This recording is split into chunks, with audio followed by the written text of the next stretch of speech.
So my sermon today is about building trust when we don't agree on what's true. So a few years back, I had a friend of mine who knew that I was very involved in politics in DC, and they asked me if I could confirm something they had learned about Washington. And they told me that there was a political cabal in the Washington, DC area where political elites were secretly running the government. And not only that, they were working with global elites. And not only that, they were sex trafficking children. Whoa. It was the first time I ever heard of this conspiracy. They told me about it and eventually explained that it was QAnon that they were getting this information from. These were church people and friends, and they trusted my opinion and they wanted to know what did I know about QAnon and this cabal in Washington. When I told them that I really knew nothing about it, it made no sense. Washington doesn't keep conspiracies very well. If someone was doing something, you'd hear about it. Um, and I said I wouldn't put anything into that at all, really. That's a rabbit hole. And my friend just smiled and he nodded and he said, "Well done, Rich. Clearly you know who they are, but you're doing the right thing by playing dumb. Well done." So they were so certain of their worldview that they literally ignored what I was saying, that I didn't think it was true. And they took even my negation as proof that their theory was true, which they've held on to for many, many years. They have not changed on that. And so this challenge of what do you do when you're talking to someone and you have completely different views of what is real, what's true, and how do we deal with that conflict? So that is, I think, one of the great challenges of our time. And the good news is that our faith tradition offers us really some strategic spiritual frameworks for engaging in difficult conversations about the truth. And so I'm going to go through about 9 strategies that we could employ to build trust as we deal with a person that has a completely different view of political reality, of worldview reality. So I'm going to pick as an example that I'll run through one that a truth that I find extremely common, has been said to me many, many times, and that is that the 2020 election was stolen. And so, believe it or not, 32% of Americans believe that this is true. So that's 32% of Americans. So it's beyond just a fringe group. That's a large amount of people. Now, even despite this theory being tested in 62 court cases, it prevails. I hear it frequently in certain circles. So I'm going to use that as an example when I work through some of my messaging today, just to kind of make this real. But I could have picked any of the COVID or any of the different conspiracy theories that are out there, but that's one that's out there. So let's look at ways that our faith could help us engage when we really don't have any common ground on what is true. It makes it more challenging. So step one is whenever you're engaging with anybody from a different perspective, uh, lead with compassion. And Swedenborg in the teaching says the truth always has to be united with love. So the one thing that I would really ask that we do is that we check our intentions. Why are we doing? Why are we getting so engaged? Why are we getting angry in this conversation? What's in our heart? Truth, when it's separated from love, can be very cold, harsh, and even divisive. When engaging with someone who holds a different belief, our goal shouldn't be so much to win the argument, but to connect with them as fellow human beings. Remember that whoever you're talking to is created in the image of God. So when you're engaging, ask yourself, what is my goal here? Am I speaking with love? Is my goal to understand or to defeat? Am I angry at this person? Do I want to put them in their place? So just check, am I at all curious? So in this situation, for example, you might just say, when you're to be curious, you could say, I don't really fully understand where you're coming from on this, but I'd like to understand why you feel that way. What led you to that conclusion? And I find that when you ask people what led them to the conclusion, it opens up something completely different. And you're off this binary of, was the election stolen or not? You can go into a deeper conversation. Step two is recognizing that people perceive truth differently. Swedenborg describes different levels of truth. He talks about external truth, which is facts, worldly knowledge, and interior truth, spiritual truths. Not everyone sees truth the same way, and some truths require spiritual growth to fully grasp. If you think in your own life, are there things in your life that you believe that are true now that you didn't believe were true at another time in your life? If you're like most people, the answer is yes. So that means that you've changed your own idea of what is true in your own life. So when we're engaging with people from different perspectives, we can ask ourselves, am I expecting this person to see the truth exactly as I do? Could their perspective be shaped by their own journey? So I put a quiz into the newsletter that I use in my cultural translation training, and it would be very fun to do the training with the congregation at some point. Maybe we'll plan that, but it would be really fun. But what it does is it puts the quiz measures which of the your percentage in each world of the three worldviews that dominate the United States today. So I'm just going to very briefly explain the three worldviews because it does relate to understanding different truths. But the three dominant worldviews in the United States today are traditional, which are people who get the truth from their religious values. They're focused on faith, family, moral order, honor, obedience. And what's very important is what comes through the scripture, what comes through the pastor, the preacher, the prophet. That's where I know the truth is. And that's where I'm going to draw my line on the truth. And then there's a modern worldview, right, that emerged during the Enlightenment. And that worldview says, look, whatever is true is what I can measure. So it believes in science, individual rights, progress. It's very logic based and it's very materialistic. But what's important and what is true is what can be measured. If it can't be measured, it's not true. And the third is the most recent one, which is the postmodern worldview. And that reacts to the limitations of modernism. And it basically focuses on diversity, inclusion, and the destruction of grand narratives. It values very different perspectives that people might hold. It questions power structures, and it's very skeptical of any kind of capital T truth. So when you look at those three worldviews that are dominant in our culture right now, we see that the traditional says truth comes from God and the Word and my religious background and the teachers. So that's what's true. The modern worldview says what's true is what can be proven scientifically and verified in another experiment elsewhere. Only what we can see with our five senses are what's true. The rest is just made up. And the postmodern says the truth is actually socially constructed, but my truth is my truth. Your truth is your truth. And so there is no capital T truth. So the fun part of the exercise here is that when you take the quiz, what you find out is that so far, nobody's been 100% of any of these worldviews, that we'll all have a little bit of it.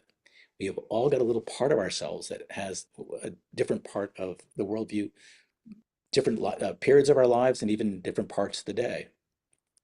If you just look at my life as an example, you can see the three worldviews are acting pretty actively, right? I'm a pastor. If you ask me what's my meaning and purpose, I'll talk about God, things you can't see. And not only are we a Christian church, but we're mystical. I believe in mystical things. So these are not things that can be measured or seen by standard science. And yet I would say this is what guides my life. And then if you look at the modern worldview, well, I've run nonprofits, I've run numerous businesses, started almost every job that I've had as an entrepreneur, and I've worked with investors. What do they care about? The return on investment. How's the money? Count the dollars. Um, so while I pray for health and we do our prayers, I also am very into uh, going to the doctor and getting my medical treatment there. So I'm a very modern person as well. And then on the postmodern, as someone who spent my life fighting for people who've been left out and marginalized, I remember things like I grew up hearing that homosexuality is a mental disorder that was taught by our medical community. I met people a generation ahead of me who had electroshock therapy while they were in college to be treated by the medical establishment. I grew up to hearing that people who had AIDS deserved it. And so I've heard of, and I've also been told, keep your mouth shut and keep your head down. If you tell the truth, you'll lose your job. So in that way, I have a really sensitivity to the postmodern perspective that my truth was not what I was told was true, and I'm suspicious when people tell me this is the truth. So you can see within me, and I think within each of you, if you take the quiz, you'll probably see we've all got these conflicting truths in ourselves. Walt Whitman said, "We are multitudes." He was right. And this is good news for finding common ground because if we have different truths, outlooks within ourselves, we can better meet others who also might have a different truth perspective. The more diverse we are internally and the more complex we are, the better we can translate to others in their truth. So, um, it's very practical to look within ourselves and realize our own diversity of truth, that we've got conflicting truths within ourselves.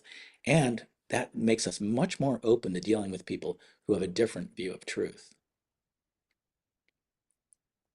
A practical approach here is when you're dealing with people from a different perspective, instead of immediate rebuttals, look for where you could relate to their truth. Quick example, I've dealt with people who are extremely fundamentalist at times and often in not the best settings.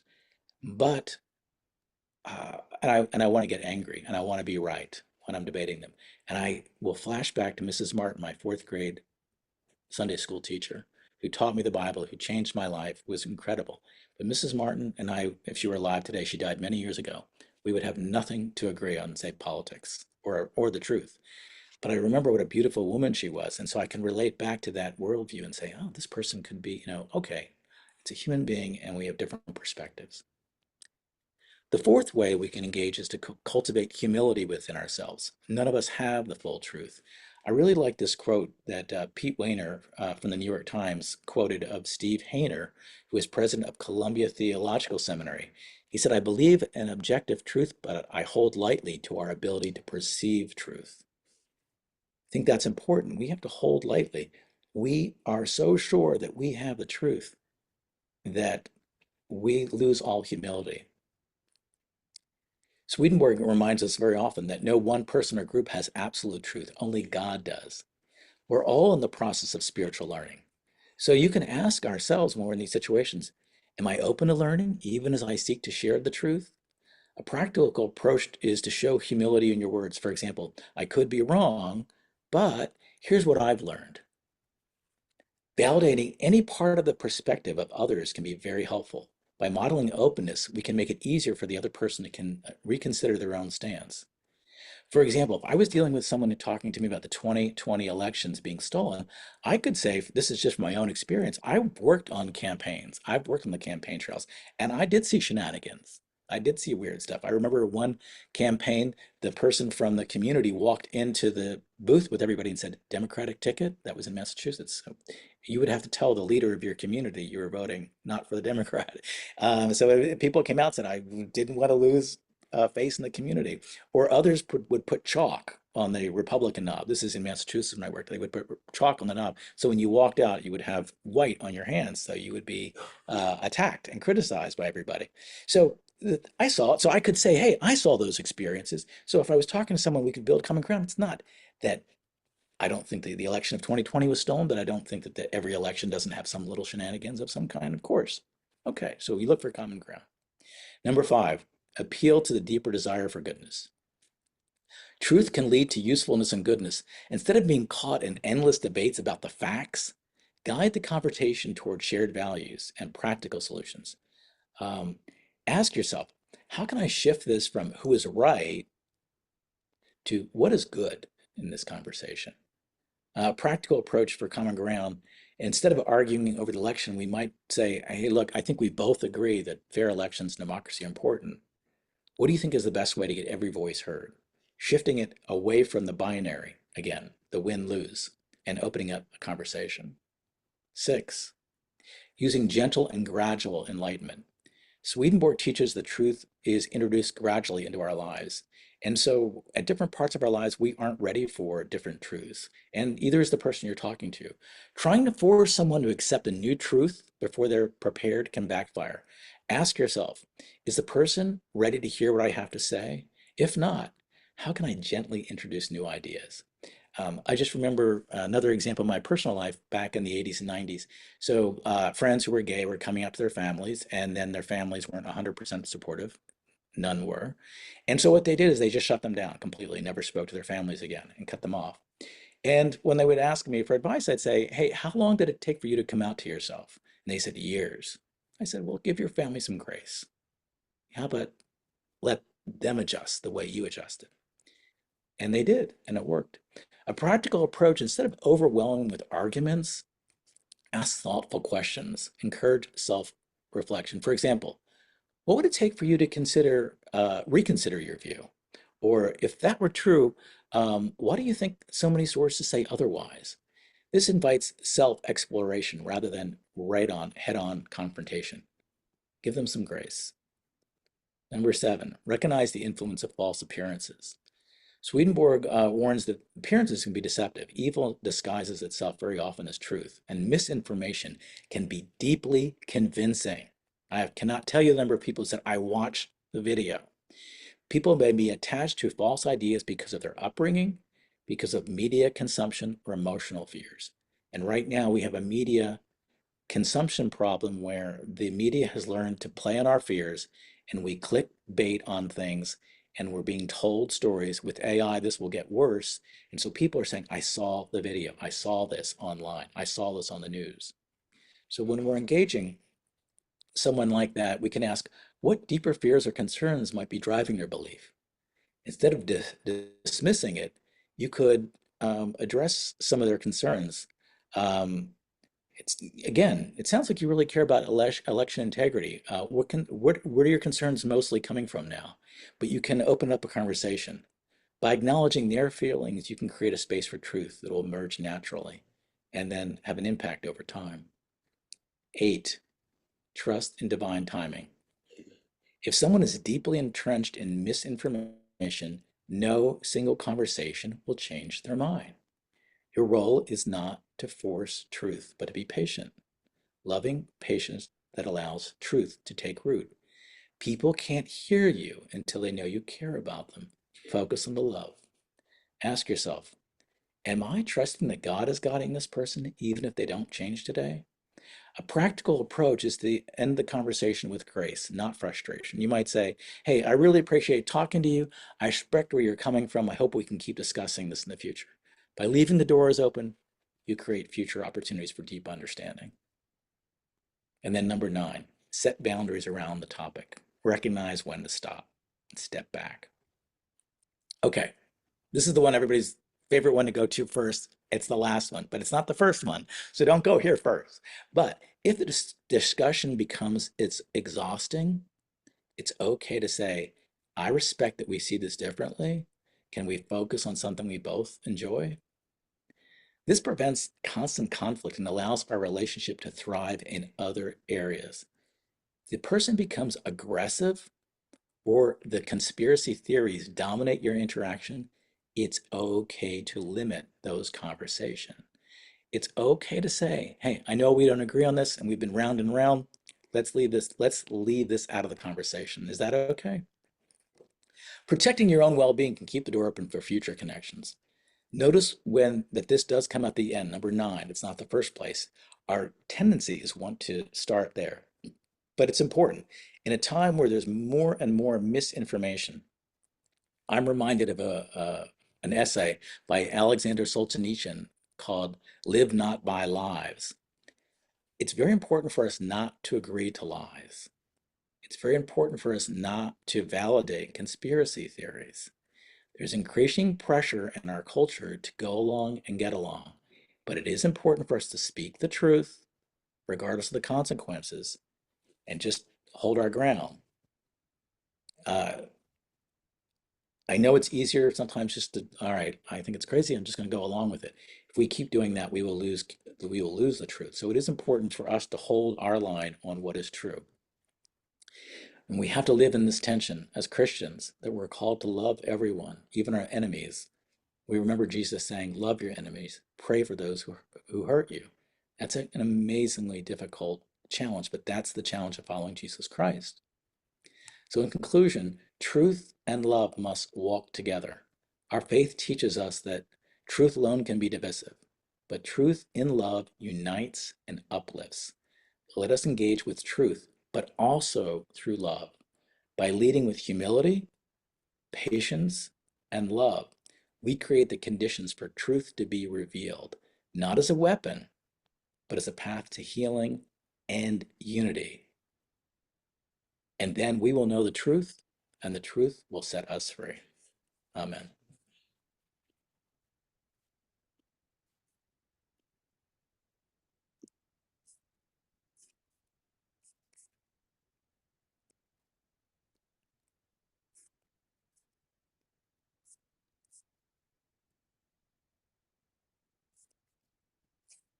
Matthias, Hi, can you hear me? absolutely. Sorry, I'm on my walk home. Yeah, thank you so much for that the sermon. It's interesting because when you started out, like my first instinct when you were talking about the people with the conspiracy theory was kind of what you were exactly like counseling against, which was like anger and like how can these people be so stupid and we need to just tell them, like shut these people down, they're dangerous. And then as I like listened further, like I think that a lot of what you were saying was absolutely accurate, and that shutting people down and getting angry at them, in my experience around this stuff, including friends actually who deny the 2020 election, stuff like that, has not at all been productive. Um, at the same time, though, my question I think is, yes, I do understand the need for patience and to like offer a positive vision and kind of understanding with people who say kind of reject, at this point I would say, objective truths about certain things, like do vaccines work and was the 2020 election stolen? So you need like love and patience. At the same time, a lot of this is actually doing real damaging harm right now, and there's a sense of like urgency that these beliefs are leading to people, Ellie grew up with somebody in her neighborhood who's posting about how she's not going to vaccinate her newborn child, and that's going to lead, that kind of mentality and thinking leads to deaths now and leads to sick children now. And denying the election and voting for somebody like Donald Trump leads to consequences now. And so I guess my question is, how do we take this kind of like long view of being patient and kind of loving, and at the same time, you know, how do we actually like prevent the actual harm that's coming from this rejection, I think, of truth that we see happening? Like, what do we do about that, I guess? So that's a pretty cosmic question. Um, I don't know if I have a great answer for it, but I will just say that at the end, when I was talking about live not by lies, it's important for us to tell the truth. And with humility, all that was described, I do think there's a long way we can, with most people, engage. But then there are life and death situations. In our country, people made a choice, and there will be ramifications from that. And they may be good, but I share your concern about a lot of the things that could go in the other direction, and we will all suffer. And that is also a teaching moment, but that's part of democracy. So, as far as you're using like vaccinations, for example, I don't know where they're going to be on vaccinations, but I do see outbreaks of the measles in Texas already, and I am concerned. I'm very concerned about it.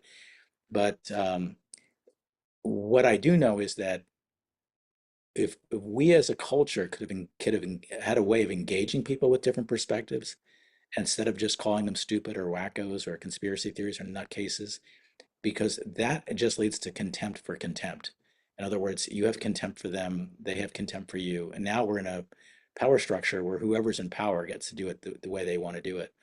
I think it's going to be not solved by at the highest levels. It's going to be solved by changing of hearts of people like us, like this community, and the people we engage with. But I don't have a like. What does that mean? What does that mean as far as like the person who's not getting vaccinated? League, they have that right to make that choice, and you know, there will be ramifications, and and also I will say I could be wrong on these things about vaccines. Like, for example, during COVID, I was somebody who supported the vaccine, and I said it at one of the services, and someone wrote to me afterward and said, "I can't believe you advocated that in a church service." And I didn't really think about it that much. In other words, you put a death sentence on your congregation by telling them to get the vaccines, because these will be deadly. So we're going to have to take a stand. We're going to have to do the best we can and make our decisions. It's important not to give in to misinformation and just say, yeah. But I don't. As far as the big ramifications of like the measles or other things, that's a tough one. I think we're gonna learn the hard way. Unfortunately, sadly, I think there will be more outbreaks. To be honest, I hate to say that, but that's how we'll learn too. And I'll put a good spin on it, which is the pendulum I keep saying swings. And right now there's a belief that government isn't very good and the system isn't very good and vaccines aren't very good. We're going to find out. We're engaging in an experiment. And again, I could be wrong. A lot of my views could be wrong, but I think we're going to go through a period of suffering to learn that lesson, unfortunately. And it's kind of a spiritual principle that we learn through suffering in our own lives too. So it's not exactly radical. I hope that helps, but that was a great question. Yeah, thanks. No, I agree. And a lot of what you say, I think, is what it means to live in a free society is that we're also free to make, terrible mistakes and such. And that we have to try to still convince each other. And that's the better way in the end. Yeah. And if you didn't vote for the current president, let's hope, because you thought it'd be terrible. Maybe you're wrong, and maybe it will turn out great. I don't know. That's a possibility. So I'll keep my eyes open for that. So there's also that. We just don't know. But we're in the midst of a big experiment as a country. Cheryl. Good evening, everyone. Rich, I have enjoyed these messages over the last several weeks and just so very proud of you to bring these topics to us. They really have helped me. I know my temperature has been down. Uh, I haven't been as hot about all the things going on in the world as a result of it. But where do facts come into this? The part that really gets me with people standing in their truth is when they totally go against what's factual. And that is the part I can't understand. When there are facts to prove what you're saying is wrong. Where does facts come into this truth? Thank you. Yeah, a couple ways. Well, I did it. So I did a training for the admirals of the U.S. Navy, and I was talking about the postmodern worldview that says my truth is my truth, your truth is your. And they said that's not going to work in the Navy. If I tell you this missile has to be pointed in this direction, he's like, we've got to get this right. You don't get to tell me what your truth is. But at the same time, if they're going to be successful, particularly with a younger generation that's much more postmodern, it's in their practical interest to figure out how I can communicate it to that person in a way that they can embrace. So I think that's when people say my truth is my truth and your truth is your truth, and so that we have, and then someone says, but here are the facts. Um, the other thing that I would say about the facts that I also talk about a lot in the training is that there are facts, but there are stories tied to every fact. Okay. And so we don't just know facts. Immediately as human beings, we try to make sense of the world and we tell a story about it. So one of the fun things I do in the trainings, I say to people, okay, you've learned facts about me today. Tell me the stories you're telling me. And they all have stories, and we all have stories. Those stories are part of our bias. They're part of bigotry. It's where racism comes from. But we do it to make sense. As soon as someone comes into a room, we're like, I wonder if he's this, and I think that about that. So we have stories.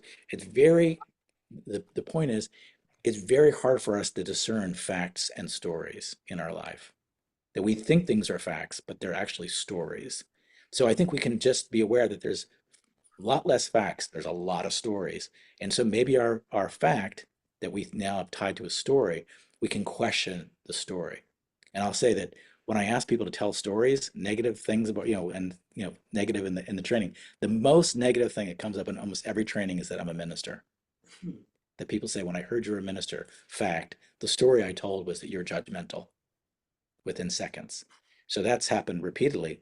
So anyway, that's the best I can say about that, is that it's um, it's a challenge when we have it, but we can be also aware that sometimes when we say it's a fact, it could be a story, and maybe it's not just a fact. But then at the end of the day, I still think we have to tell the truth as we see it, like live not by lies. So, and I always say that it's better for us to tell the truth as we see it, because that's the only way we'll grow too. If we're wrong, it's better, and we need a culture where we can make mistakes and say our truth and learn over time too, and say the wrong thing and then say, oh, okay. Because if people are afraid to talk about their truth, then it just stays within them and there's no challenge to it. And that's also a place where bigotry is harbored. So that's my best on that. Is that any good, Cheryl?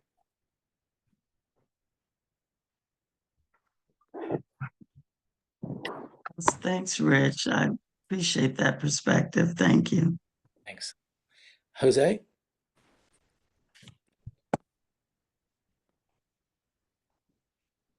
Yeah, my mind is kind of reeling with all sorts of thoughts, but from what Cheryl and Mateus asked and the end, I just had a couple thoughts. One is from your ninth principle there. I'm reminded of a quote from Winston Churchill where he said that a fanatic is someone who won't change his mind but won't change the subject. And so, yeah, there is a point at which I guess it does make sense that you just have to let an argument go. And from especially the conversation with Cheryl, I'm wondering if the problem is that facts and truth aren't the same thing, and that truth is what someone brings with their perspective to how they're interpreting a fact. We can all look up and say on a sunny day without a cloud, the sky is blue, but whether or not your truth is that it's because of the way that light is refracted by certain molecules in the air, or whether it's because baby Jesus had a blue blanket when he was born, that's a truth, and that's a difference. And it's a matter of your own perspective and everything you're bringing into it, something that you just said about the biases that we bring into things. So I'm wondering if maybe the real answer is educating people about your being upfront about your own biases and the lenses through which you are interpreting facts, and asking them what their lenses are. And then maybe that's the only way to find common ground when people look at the same facts but come away with completely different ideas of what they mean. Beautifully said. I think that's well said. I don't have much to add. That was a really good point. I completely agree. And I think that's what's interesting about the different worldviews, is that if you can see them within yourself, you'll start to hear them in other people. When they start talking, you'll know where they're coming from. I deal with people all the time. One of the joking comments I make is that people often say, have said to me over the years in DC, which is very modern worldview. It's not traditional. It's not postmodern. There's a little bit of that. But they'll say, gosh, you're really smart and you're a minister. Like, and it's a very condescending way to say, like, but you believe in Santa Claus, but and yet you're very successful and you're good in the world, and it's strange that you hold on to these beliefs, and then they kind of, even these strange beliefs. So that's a condescending way. They're telling me what worldview they're coming from. And I think we can listen for that, and then we can speak into it too. I can speak when I'm dealing with a modern person, I can speak modern. If I'm talking to a postmodern, I can talk postmodern or traditional, because I have that within me, and we all do. So we can communicate. So I think you're right. And yeah, I think we do the fact of story. We tell the story. We see there's few facts, and then there's a lot of stories, and we can question our stories. So thank you for that, Jose. Well said. Natalia, sorry. Yeah, good evening, everyone, and thank you, Rich, for your sermon. And you analyzed very clearly how people approach facts differently, and how we should proceed being Christians about that. But what really bothers me that the eternal truth, because throughout the Bible, truth and goodness is measured by how one treats the most vulnerable people, like for example from Zechariah, do not oppress the widow, fatherless, the foreigner, or the poor. And Jesus even himself made it very personal because he identified himself with the hungry, the stranger, the sick, and the prisoner. And we know what he was saying. However, many Christians don't see the eternal truth this way, and they do the opposite of what the Bible teaches. So, how would you explain that? Well, there are many different denominations, right? And there's many kinds of Christians, and there's many kind of different religions. So I believe God celebrates the diversity of different ways of looking at it. The way you're describing Christianity, as that the truth is that it's really how you treat the least among us. That's also my definition. It's probably why we worship together. Like I agree with you 100%. And I see other faith communities, and there is not a lot of love, and certainly not for the least of these. And right now, there's a lot of people of faith calling themselves Christians who are clearly interested in political power and will do almost anything to get to political power. So I disagree, but I would say that there's very, very many different ways, and it's very aggravating to be a Christian. One reason why people, make those jokes about me being a minister or are so nervous is because they've had those horrible experiences with Christianity, the way you just and that people are not interested, and people are like, "Whoa, I would never come to your church, and I would never want to. I can't believe you're a minister." So I think you're right. I think you're right that the way you describe Christianity, that's the way I see it too. I think that's the radical message, particularly of Jesus. But it's, as you noted, it was in the Old Testament as well, and I think it's important for us to live out our faith and challenge that faith when necessary, but mainly to live out our faith and make it more bring more people into that. That's the best I could say. But I agree with you. Okay, thank you. Yeah, Thank you. it's hard to understand, but you explain it well. Thank you very much. Thank you. And Annabelle? Hi. Yeah, I just wanted to share what I'm working on right now is I'm trying to create a politically inclusive movement that includes people who voted for Trump but may at the moment regret it, and people who didn't vote but now are really scared about what may happen as a result of these policy changes. And I'm in Pittsburgh to try because I pitched it to a bunch of Democrats to see if we could focus less on agreement and beliefs and more on whether or not we can start to care about each other and show that we care about each other. So not starting with who did you vote for, what do you believe, but what is your situation? How are you doing? How can we help each other? And I think if we lead with caring and love instead of like, what do you believe? And they know that you're inviting them in as opposed to fearing that you're going to reject them, then they're in the end going to be much more receptive to things that we want to share as we go, you know. Anyway, so that's basically the model, and apparently we're going to start something here um, in Pittsburgh area to try to create this sort of environment using potlucks and lots of discussion. So anyways, I just wanted to share that. I feel encouraged because I feel like not only were the Democrats receptive, but also I'm hearing from my neighbors in West Virginia who did vote for Trump and are now regretting it and want to talk to me. So I just feel like something has shifted. So Yeah, Annabelle. Once again, that's you are always in action, which I so admire. And I think that what I love about it is that you're leading with love, and that's kind of the point. It's like it's not about winning the debate, and certainly not shaming people is the worst way to do it. It's just like you're starting with love. how are you doing? What are you doing? And that's where I think humanity connects. And I think that whatever I would say that this particular president is a product of many years of both sides not doing that. Is starting with brutal truth against each other, and it's created a dynamic where we have contempt for one another, and it's risen up to the highest levels. So the only way we're going to do it is the way you're doing it, is just person by person, group by group, organizing, but it's going to be a what I would say a revolution of the heart. I love that you're doing it, and I'm looking forward to hosting one of those dinners here at the space in DC too. Glenn? Thank you.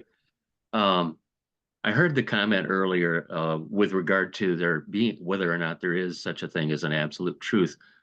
And one of the ways that I grew up hearing that was biblical inerrancy, that the Bible contains the truth and there is no error in the Bible and so forth. And I learned to assent to that. However, continue by saying, and yet my ability to discern that truth, to learn what that truth is quite limited. And what I have is maybe a slice of the truth or a small portion of the truth. And that I'm not lifting myself up as some kind of person that is has that understanding of what that inerrancy is all about. Related to that, in preparation for today's worship, I was intrigued to see John 14, where Jesus said, I am the way, the truth, and the life. And he continues by saying, no one comes to the Father except through me. And my world is kind of torn apart by how people regard that last part. That it's not possible in some people's minds, some people's theology, to think that a Hindu or a Muslim or someone of another faith, life, or no faith at all, and so forth, would be able to experience salvation, would be able to expect any sense of reward from belief in Christ and so forth. That I have been of the mind that there are courageous people, holy people, people who live lives of faith and kindness throughout the world, and who do so using different kinds of lenses of faith that maybe I don't understand, or maybe I don't have complete grasp of. That is something that they have their experience of Christ, and I'd like to know a bit more about that, because they're not going to be able to name Christ, and that part seems obvious to me. And I was kind of wondering, with the collection of minds that are gathered here, what others might say to me, and with regard to that phrase, no one comes to the Father but by me, Jesus says. Well, thanks. I don't know I don't know if we can completely kick it around, but I will just say on that last part, um, I grew up in a church, in the Baptist church, where that was definitely the circle. Like, and it's like the Catholics were not even in that circle. So it Yeah. was just like very, I am the way, the truth, of the life. So what that implies is they're taking a modern way of looking and saying that what Jesus was talking about is our interpretation of Christianity, our four tenets, the Bible that we have that Jesus did not have, and you have to believe all these things that Jesus never spoke about. If you think about it, what was he saying? What? So in the Swedenborg tradition, what the interpretation of that scripture would be, "I am the way." Is are you loving your neighbor? Are you compassionate? Do you lead a good life? That's the way of Christ. That's what Jesus is teaching. He wasn't saying be aligned to this church, this catechism, attend in this building, wear these clothes. He said, I am the way. And he went out of his way to engage the Romans and the Samaritans and people outside of even the Jewish faith of the time. And of course, the church grew outside of that. So that's how we interpret it. I would just say in the Swedenborg tradition is that it's really how you live your life. Do you love your neighbor? And what are your intentions and motivations to do good in the world? And that transcends all faiths. In fact, when Swedenborg goes to heaven and hell, he meets people. There's one funny story where he meets people in heaven and they say, "Oh, you're from the Christian background. Those were the people who had the great teachings of Jesus and lost it. But we're from this other part of the world and we are in heaven because we live this life." So again, the spiritual humility and the arrogance of saying that all their faiths are going to hell it doesn't seem to fit with anything with Jesus. So, but I think that is how that passage would be interpreted. But I do know it is used exclusionary. And the one thing about Jesus, he's not exclusionary. It's a very inclusive gospel and welcoming of all different people from all different pathways. And yeah, I think we can learn from other faiths, frankly. And Thank you. but thank you for raising that, because that's a point of what the truth is. And people would be like, well, the truth, it's just the truth. It's right here in Scripture. So, and I will just say I've met many people who tell me they read the Bible fundamentalistically, and they worship the Word, and I've never met anybody consistent in that. In other words, they're picking and choosing phrases, Yeah. things out of context. So thank you for that, Chris. Your hand is up. Yeah, I was thinking of two different things, and one is that many years ago when I first went to work at a church here in Midland, Michigan as a music director, one of the things that I was really taken by was the pastor at the church right then happened to be one of those people that you just know he's a scholar, he was sort of a contemplative and so on. And I went into his office to interview, and he had a whole set of Swedenborgian writings on his bookshelf right behind his desk. And I thought, okay, I'm not stupid. Here's a sign, you know. But anyway, he was wanting to turn this very nice United Methodist Church, very middle management, and in a minute I'll tell you why middle management, but very middle management church into a more welcoming congregation. And so he gave us a little training, and I think it's based on kind of like a Dale Carnegie thing or something, you know, where Mhm. you learned a whole set of questions to ask people as you were doing coffee hour and in the lobby and so on. And it was like, so that you never once put anybody on the spot. You gave them all kinds of, you know, ways to speak about themselves and so on. Okay, that was one. That was my first actual involvement in a church that said, okay, we want to do a little better job of being out in the community. I grew up in the Swedenborgian church, and we're kind of all thing all things available for everybody and broad thinking. And so this was new for me. But anyway, I live in a city that's called Midland in Michigan. And when I first came here 40 some years ago, there were two major employers, and one was Dow and the other was Dow Corning. Mhm. And so the city has a certain amount of rich people, let's just say, okay? I mean, like, and generations of it. So, uh, and I taught in a community 30 miles away, Okay. small town. And I lived there for 10 years. And so I understood how small towns in the area felt about Midland, which is not a big city. It's like 35,000, you know, or something. But anyway, I went to a training. I was tapped by the state of Michigan to be part of a group of people who were going to write some lovely Board of Education stuff for the state. And so I went to this 3-day training, and I was at a table with a bunch of people, and we were doing our work. About lunchtime, somebody said to me, and it's, you know, I'm Irish, I talk, I got weird stories and stuff. Uh, and they said, "Are you really from Midland?" I said, "Yes," you know. And they said, "But you're not like the Midland people." And I said, what are the Midland people like? But the truth was, I wasn't stuffy. I didn't look down my nose at them. I didn't have on, 16 different pieces of jewelry on my outfit or anything like that. I was just there, and we were enjoying ourselves, right?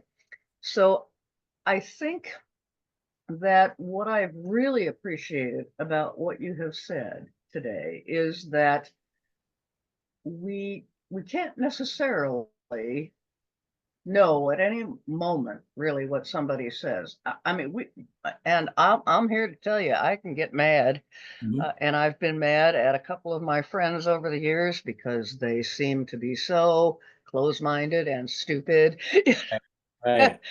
But the bottom line is that there usually is a way to break through that, or step aside from it long enough to remember what the relationship really is, as opposed to that, Yeah, I love those. one thing. I love And those so two. I really just wanted Yeah. to say that And- I understand that we come with backgrounds.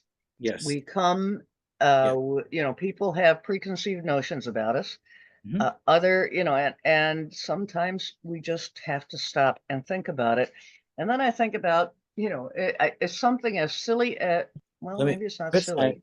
Yeah. The picture in But my I head think, is Siddhartha sitting by a river. but I Okay. think that, yeah, I It's think sort of like that life goes yeah, by, life goes by. And I think the point is, Anyway, sometimes we do I have to guess step I aside just and we thank have you a to lot. separate. We've got a couple more questions, so let me keep going here. Jason? Oh, just real quick, one thought is that I find myself these days, when it comes to the truth or what I believe the truth is, using the language of the CIA. When they report to the president and they provide assertions to him, they express their level of confidence. They say something, well, we have a high level of confidence of this truth, that Iran is developing nuclear weapons. We have a medium, and I feel that's been helpful to me in understanding, like, okay, how confident am I that what I'm saying is true? Because there's sometimes room for doubt. There's a spectrum, it seems to me, when it comes to this. That's a great suggestion. And I would say, to your point, Jason, a lot of the things that I know is truth that I'm super sure of, I would have pretty low confidence. And so I think that's a great way of describing it. That's helpful. I think we'll have to figure out how we can use that. Deborah, welcome today. And you had a question you wanted to ask. Well, not so much a question as I have a perspective that I'd like to share, because I do live in the deep South in North Carolina, and was a Republican for many years, and then I began to, and I was an evangelical Christian. I'm also 75 years old and a trauma therapist for 30 years and marriage counselor and all that good stuff. So I'm retiring now. And my perspective is, we talk about truth, and truth is eternal, but I think what most people are talking about is implementation of truth and of fact. And truth is eternal, fact is transitory. Fact, but I think when they're talking about facts, what they're really talking about is how those facts are implemented in a practical way by the government. So what I am dealing with here in North Carolina is there is a disconnect with the farmers and the ordinary middle class people, because they see very many federal programs that were meant to be good and kind to people and to show empathy, but they are perceiving it, and I'm not talking about my beliefs, I'm talking about what I perceive to be, Yeah. because I'm in a deeply red area, okay? And they're my counseling clients, they're some of my family, and what they're it's like, for my daughter is very liberal, but she was an anti-vaxxer, and she was says, Mom, I'm not anti-vaccination, I am worried about it, how that's implemented. They give a baby as many as 9 to 12 shots at one time. and that overloads the baby system. So again, facts are one thing, but how the federal government implements the information can be vastly different, and it can be harmful because you know, they have to deal with massive amounts of people. So the disconnect here a lot is they're worried about our public schools are horrible here, but yet millions of dollars have been funneled into them. The crime in the schools, the standards, the teachers' pay is still very low. So I think if you can get away from talking about what is truth and more physical and more and the facts of whether things work or not, get a conversation going about what is it that you're really upset about here. Because I was thinking about the girl, the fellow who asked the question about his friend who isn't going to vaccinate her baby. I would say, well, you know what? If you thoroughly researched and you believe that you're doing the safest thing for your child, and if you think that you can live with it if your child dies from measles, then I support you, because no one can make that decision for you because it is a very complicated subject. But when I think what I'm saying is engage in a conversation about what really worries them.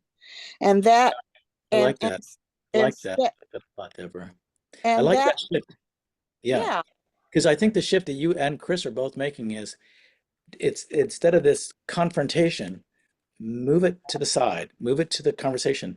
I also think your point about implementation is that's really in effect what divides our two political systems. It's different ways of it. But few people would disagree. Everybody wants kids to be well educated. Everybody wants to have a strong national defense. Everybody wants, but how to get there? And that is a really good point. You can talk about implementation and disagree, but then you can come back and say we agree on the side. I also see that Sherry says that Sherry Smith, who's on here, lives in North Carolina, and so you may be neighbors, and she wants to connect. You can see Oh, that. where in North Carolina? We're in Clyde. So Oh, the opposite end of the state. Okay, well, we're going to take over the entire state, so yes. we have to start from both sides.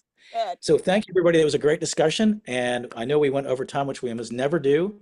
So I'm going to do a very short prayer, and we'll do a benediction, get you out of here if you need to go.